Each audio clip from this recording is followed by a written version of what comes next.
In Algebra 1, there are three methods for solving systems: the graphing method, the substitution method, and this video is on the elimination method.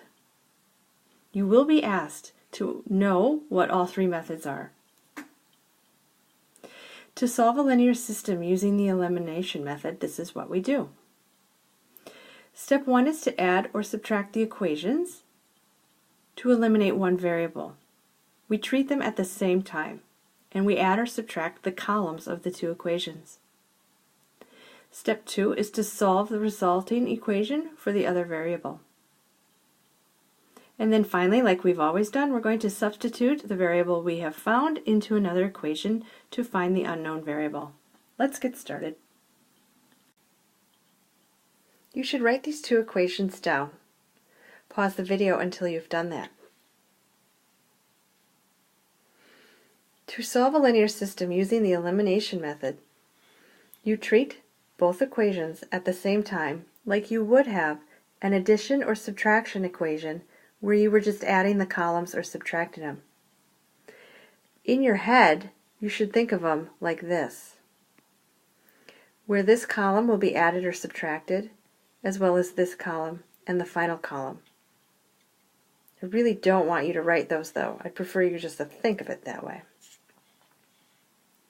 Your first question when using the elimination method is, which of the coefficients are identical? The 6's are identical except for sign. That means if I added this column, the x's would disappear because they're opposites. Let me show you. I put a big plus sign outside to indicate that I'm adding everything in columns. 6x plus a negative 6x is a 0x. Again, and I'm sorry, I hope you're using pencil, this is one of those things I want you just to think about, not actually write.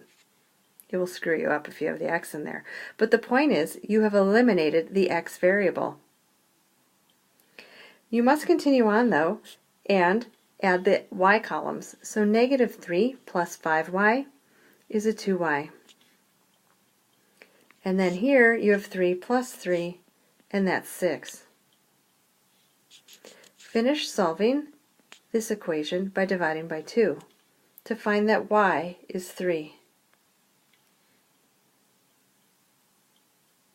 As always, you're not done until you find out what x is. So either substitute that y equals 3 in equation 1 or equation 2. That is up to you. I'll do it in equation 1. So I have 6x minus 3 times the y I just found, which is 3. And that equals 3. Keep cleaning it up using your inverse operations to find that x equals 2. And you have just solved the system using elimination. As with all other systems, you can substitute these values back in to make sure they work. A quick check tells me 6 times 2 is 12, minus 9 is 3. Negative 6 times 2 is a negative 12, plus 15 is 3. So it works for both of these.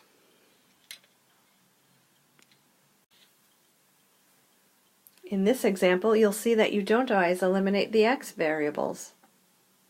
Because when you're looking at this equation, you can see that your y coefficients are the same number. Write this system down and pause the video if you need to. Because I'm eliminating my y's, and I see that I have a positive 7 and a negative 7, in order to make those go away, I would add them. Adding my first column, 3x plus 5x, gives me an 8x. This column is eliminated, so I wouldn't write anything down.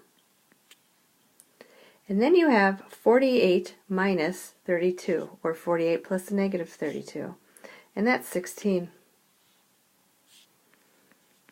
So you can see that x equals 2. Substitute x equals 2 back into an equation, either one, to find out what y is. I'll use equation 1 again. So 3 times x is 3 times 2, plus 7y equals 48. 7y equals 42, therefore y must be 6. Feel free to check those. 6 plus 42 is 48, so that works in that equation. And 10 minus 42 is a negative 32. So you have confirmed that you have found the proper solution to this system of equations. Now it's your turn. Write down this system and solve it. Pause the video. The answer to this system is 4 for the x value and 1 for the y value.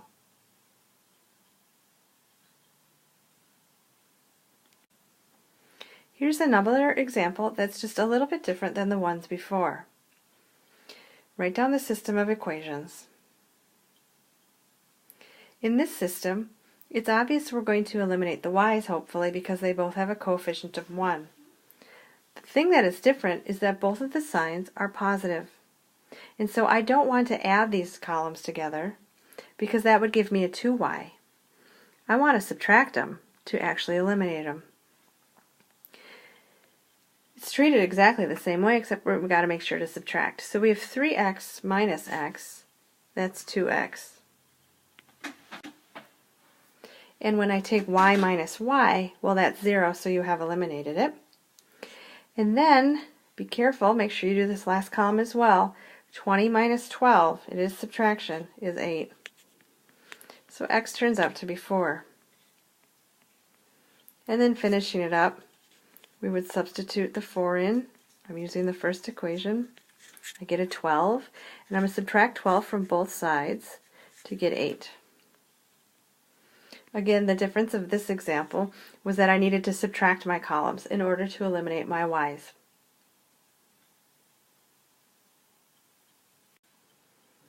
You practice that concept with this example. Pause the video now.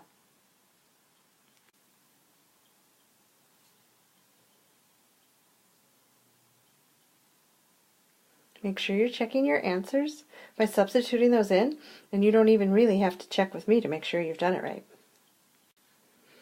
If you feel like you need another example, go ahead and do this one. Otherwise, if you feel like you've got it under control, feel free to stop the video. Pause the video now.